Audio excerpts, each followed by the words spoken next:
Millions of people around the world travel each and every day, might it be to transport goods, food, or themselves. Public transportation is a great way to get people to where they need to be quickly and efficiently. Public transportation has the ability to take many people to their destination and use minimal amounts of fuel to get there. Europe and the US are very different when it comes to transportation of people. The US relies mainly on the use of vehicles to get them from place to place, while Europe tends to use public transportation or the ability to walk, since everything is much more dense in European communities. American cities like to have huge parking lots that are just a waste of space, as opposed to Europe that doesn't have the big parking garage or the giant shopping mall, but instead they have people parallel park on almost every road or park in underground parking areas. A large part of the culture in Madrid is the use of the metro. Over 3 million people use the Madrid metro system every day, which takes that many more people out of cars on the roads. The Madrid metro has over 300 stops and over 293 kilometers, 182 miles of track.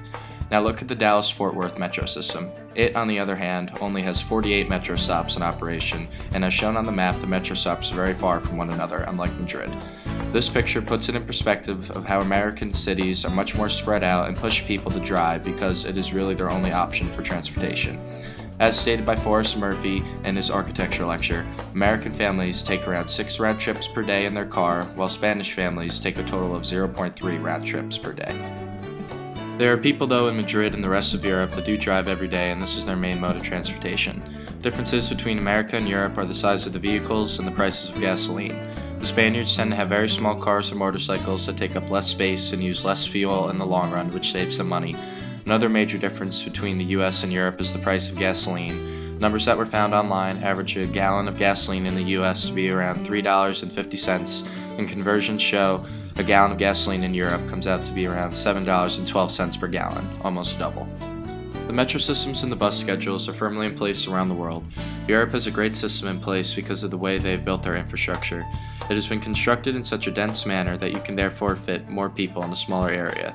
You can't change what the US has done with their suburbs and their lackluster transportation systems. So how can we do anything to change this? People need to be environmentally aware of the impact that they are putting on our world every day. People should try to ride their bike or to take the bus, even if it will take longer than their car. The more people that take on this environmentally aware mindset, the more well off we will be for the future. Deviating away from fossil fuels would also be a major solution. So taking our bright students coming out of college and having them work toward a more sustainable future will help our society live longer and lead happier and healthier lives.